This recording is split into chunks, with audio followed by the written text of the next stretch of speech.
vos membres. Vous convoitez et vous ne possédez pas. Vous êtes meurtriers et envieux.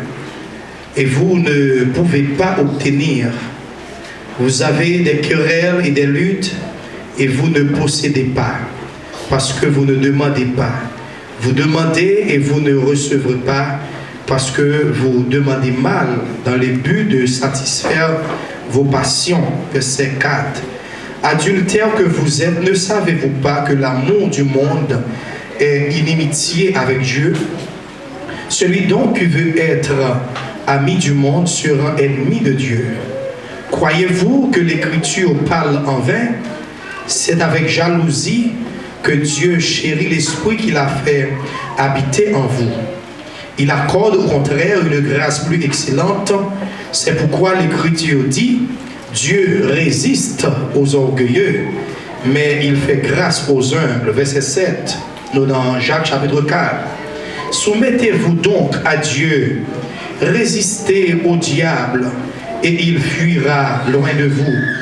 Approchez-vous de Dieu et il s'approchera de vous.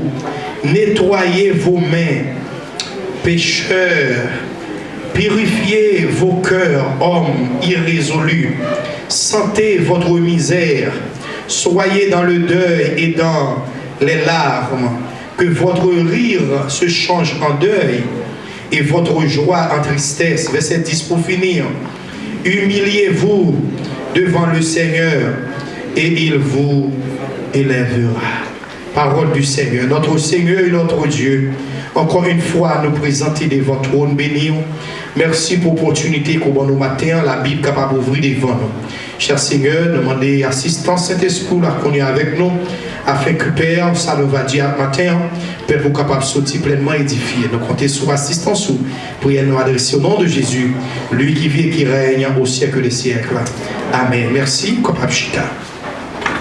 Encore une fois, c'est un plaisir pour nous capables, eh bien, dans la présence de Dieu matin, hein, et comme nous habitués à dire, chaque fois qu'on a une opportunité pour capable d'entendre le message de la parole de Dieu, et nous sommes grâce à elle. Son grâce, l'église, est-ce qu'on entend nos matins? Hein? C'est une grâce parce que il y a des gens qui sont capables de vouloir, puis entendre, ils ne sont pas capables d'entendre. Il y a des gens qui sont venus dans l'assemblée, janvier matin, hein? Et puis ils ne sont pas là, parce que soit maladie, qu'il y a la caille, ou du moins un problème quelconque, hein, qui fait qu'ils ne sont pas capables là. Mais nous-mêmes, là, eh bien, nous bénissons mon Dieu. Eh bien, le sujet que nous voulons traiter avec vous matin, hein, c'est humiliez-vous devant le Seigneur et il vous élèvera. Humiliez-vous devant le Seigneur et il vous élèvera. Combien de gens qui ont des sujets? Est-ce que vous pouvez répéter? Comment on le dit? Et il vous... En descendant devant mon Dieu, il va lever. Est-ce que vous entendez ça? En nous descendant devant mon Dieu et lui-même, il va lever. Nous saluons la présence de nous qui est avec nous, qui visite nous. Je ne sais pas quand il est sorti, il est allé. Et quelque part, peut-être, nous sommes bien contents que là, il faut nous qu'il a tout. Bien aimé, l'auteur de l'épître, eh bien, c'est Jacques, le demi-frère de Jésus. C'est Jacques. Nous connaissons à travers la Bible, il a parlé de plusieurs Jacques. Il y a Jacques, petit Zébédée, et puis il y a plusieurs autres Jacques. Mais Jacques, ça, et qui écrit, eh bien, épître de Jacques, eh bien, c'est le demi-frère de Jésus. Jacques, ça lui-même, tout d'abord, il était rejeté l'idée que Jésus était capable, le Messie. Monsieur, parce que, et comme nous t'avons dit au matin, les gens habitués avec eux, il n'y a pas trop d'importance passer ça. Est-ce que nous l'avons avec moi là? Jacques, ça, c'était petit Joseph. Eh bien, avec Marie, eh bien, Jacques, pendant Jésus était vivant, il était rejeté, il n'était pas d'accord que Jésus, qui s'est frère, que Jésus c'était Messie que le dit. Monsieur était rejeté Jésus. Parce que il a joué ensemble, il a joué boule ensemble, et là, il a joué ensemble, il minimisait le ministère de Jésus. Eh bien, il rejetait l'idée que Jésus puisse être le Messie, mais par la suite, bien aimé, Jacques vient croire et monsieur vient devenu l'un des principaux responsables de l'église de Jérusalem. Ou capable, bien aimé, auparavant, mon langue doit avoir une vieille idée, mais après cet esprit, bon Dieu, qui a changé la mentalité. Est-ce que l'église avec moi là? Sur un monde, il y a une idée réticente, une idée. Donc, si on a pour faire, on prier pour lui, ou qu'on bali la parole, parce qu'on ne peut pas condamner le net, parce que bon Dieu, il y a des bagailles qui a fait. Est-ce que l'église avec moi là? Donc, chaque dans le premier moment, il était rejeté Jésus, l'idée que Jésus était comme ici. Donc, mais après, monsieur Vini, il y a un principal, leader responsable de l'église de Jérusalem. Et Jacques Saël était en effet présenté comme une colonne de cette église. Titre ça que monsieur partageait tout avec Pierre, avec Jean, toi, monsieur Sao, avec Sao paraît comme personnage très important dans le ministère de l'église primitive. Et Jacques Saël, que nous avons parlé au matin, qui est auteur de l'épître de Jacques, lui aussi connu comme sous le nom de Jacques le Juste, du fait de son engagement en faveur de la justice, du fait de l'engagement à travers la justice. Et dans le milieu de ça, bien aimé, nous avons consulté le texte là avec nous pour capable analyser le texte que nous gagnons dans Actes, pas Actes plutôt, mais Jacques chapitre 4 et verset 1er. Jacques ouvrit, il a parlé, texte de la compromission avec le monde. À travers le texte, Jacques a exhorté les chrétiens, puis il n'a pas fait compromis avec le monde là. Parce que le monde là, il y a des principes qui sont contraires aux principes de Dieu. Ou même qui fait partie de l'église baptiste du Roc Solide, de Nassau Bahamas, ou même qui fait partie de l'église ça. Semaine ça, dans jour ça, on a étudié, sujet noir, c'est éthique chrétienne. Et côté nous, ouais, que l'éthique chrétienne, sous son bien, l'église là, qui est capable de définir le premier temps, c'est qui ça? C'est le comportement. Est-ce que l'église avec moi?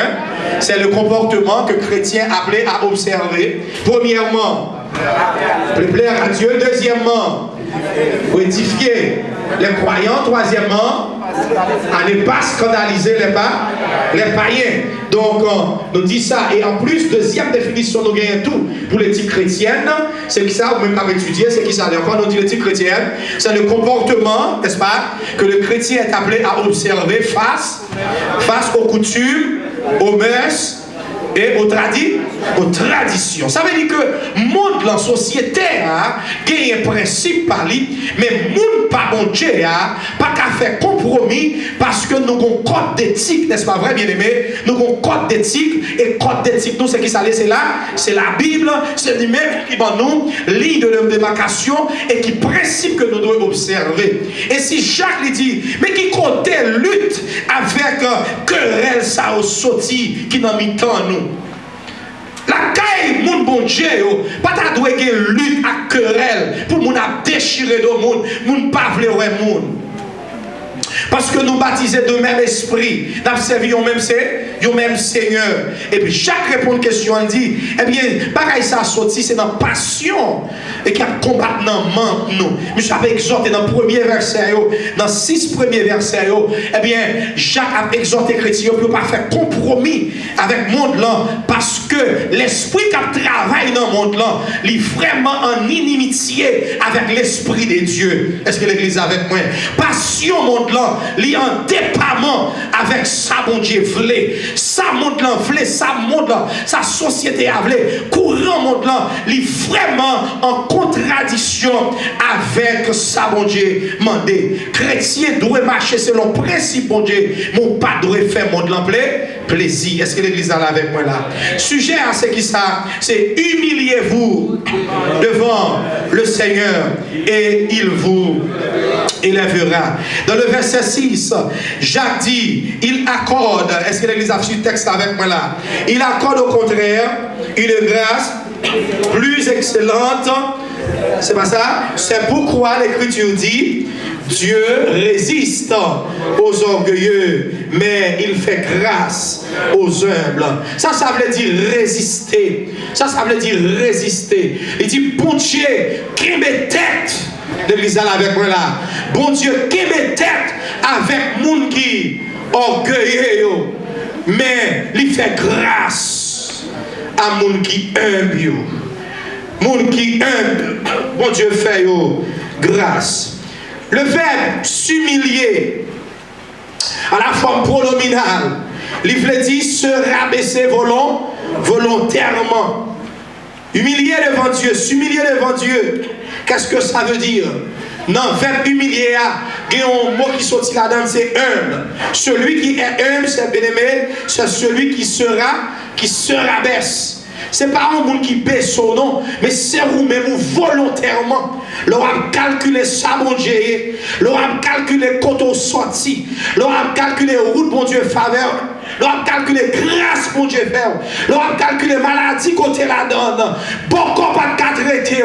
L'hôpital pas de cas traité. Et puis, bon Dieu, font intervention pour vous-même. L'on a calculé falaise quand on a tombé la donne. Si, mais bon Dieu, pas de là. L'on a calculé falaise, si vous n'avez pas enterré. Si pas de bon Dieu qui donne défenseur pour vous. L'on a calculé globe de cas couvrir. Si pas de bon Dieu qui a parlé pour vous. On dit que, même si vous n'avez levé, mais devant bon Dieu, m'a baissé tellement. Il est bon pour nous qu'on caractère, qu'on sentiment d'humilité devant mon Dieu. Il a dit, pour Dieu, il résistait aux orgueilleux. L'homme a monté tête devant mon Dieu. Mon Dieu campé en croix devant nous. Mon Dieu campé en face nous. Parce que c'est lui créé. Nous gagnons Paul pour dire ça dans Actes des Apôtres, je crois, chapitre 17. Quand il dit, en lui nous avons le mouvement et l'être. Tout ça nous y est, c'est bon Dieu. Respiration, c'est bon Dieu. Nous dormir, nous lever matin, c'est grâce à bon Dieu. Il y a des rêves que tu as fait hier soir. Si mon Dieu pas de l'eau vivre matin, on pas de vivant. Nous t'es qu'à jouer, nous rêves de cabano. Mais Dieu, il faut grâce. Et pour raison ça, nous devons baisser nous devant le Seigneur. Descends-nous devant bon Dieu. Dieu, bien-aimé, qui est-il? Celui-là que Vassé a dit pour nous humilier devant l'homme. C'est le créateur de l'univers. Dieu, c'est celui qui contrôle tout. Dieu, c'est celui qui contrôle notre vie. Celui de qui nous avons tout, le mouvement et l'être, comme nous t'ai dit déjà. Ce Dieu que nous devons humilier devant l'homme, c'est le Tout-Puissant. Celui qui retient notre souffle. C'est celui de qui notre sécurité dépend. Sécurité au matin, il dépend de bon Dieu. Ou avez combien de soldats qui veillé, ou avez pile l'argent, ou avez pile famille. Mais vous voulez faire comprendre, je m'allais décider pour le river, c'est seul mon Dieu qui a délivré. Ou avez pile amis. En pile monde qui dit remé, en pile monde qui dit avec. Mais vous voulez faire comprendre, vous m'avez dit passer à minuit, à 1h du matin, à 2h du matin, là tout le monde a dormi, là tout paraît sombre, là au milieu de la nuit, c'est ciel là pour camper pour vous-même. Et moun ça, Bible a demandé nous pour nous descendre devant, baisser devant, humilier devant le Seigneur. J'ai dit, sous humilier devant le Seigneur, ça l'a fait, l'a levé. Le verbe s'humilier. Bien aimé, le pit de Jacques, il était adressé aux chrétiens. Chrétiens, ils continuellement dans la présence de Dieu. Pour qui ça, chrétien, continuellement dans la présence de Dieu, c'est parce que Dieu est omniprésent. Est-ce que l'église a saisi ça m'a dit là? L'autre dit Dieu est omniprésent. Qu'est-ce que ça veut dire? Ça veut dire bon Dieu présent tout côté et d'une façon indivisible. Il est présent là avec nous dans l'église baptiste du Roc Solide de Nassau Bahamas. Il est présent avec Petit ou Haïti. Il est présent avec famille au Canada. Il est présent avec famille aux États-Unis. Il est présent avec les gens qui la caillou qu'on y a. Il est présent dans la cour la caillou. Qui plan méchant qui pour la cour. C'est il y a déjà dans la cour. Est-ce que l'église avec moi? Qui plan méchant qui a gagné pendant le repas à l'église. Il y a plan pour porter la caillou. Et puis la présence de Dieu qui est dans le portal là. Pendant Nassau là. Qui plan méchant sous route, Haïti a pour frapper machine avec motocyclette et petit tout sous l'IA. La présence de Dieu qui est dans son route là, il est sur autoroute de Delma, il est sur High 95, il est sur US1, et puis il présente tout côté d'une façon indivisible. Chrétien toujours dans la présence de Dieu, pas que quand on campe ou pas dans la présence de Dieu. Par conséquent, pas qu'on l'on qui va frapper l'estomac, l'on pense bon Dieu par là, dégrincher le sourd. Pas qu'on l'air ou qu'à monter l'estomac, pour dire bon pour chance monter l'estomac. Parce que l'on pas pensé. Il est là, parce qu'il est omniprésent. Il est omniprésent. Bien-aimés, nous servons un Dieu omniprésent. Quel que soit côté chrétien, il est dans la présence de mon Dieu. Si nous sommes conscients de la présence de ce Dieu majestueux et qui est infiniment saint, infiniment grand, donc nous ne sommes pas capables de rester sans nous pas descendre nous devant lui. Si nous reconnaissons ça seulement. Là, dans le texte là, bien aimé, Jacques, dans le premier partie, dans le passage là, du verset 1er jusqu'au verset 9, sous notre texte là, Jacques lui touchait le tas de vie des chrétiens, ça qu'il écrit. Et devant cette constatation, il demandait pour soumettre devant bon Dieu et pour humilier. Parce que Jacques réalisait dans la vie chrétienne qu'il y a une lutte, qu'il y a une dispute. L'église avec moi. Comment on commence ce texte-là? Dans le verset 1er, ça le dit. D'où viennent les luttes et d'où viennent les querelles parmi vous? Il dit, est-ce que ce n'est pas dans la passion qu'à combattre dans nous? Vous convoitez et vous ne... Moi, je vais m'habiller avec moi-même. Vous convoitez et vous ne possédez pas. Vous êtes meurtriers et envieux et vous ne pouvez pas obtenir. Vous avez des luttes et vous ne possédez pas. Comme si son paquet mon gros veine, son paquet mon gros tenta, son paquet moun qui ouais moun possédé, mais moun nan qui t'en raille moun nan qui t'en jalousie. Est-ce que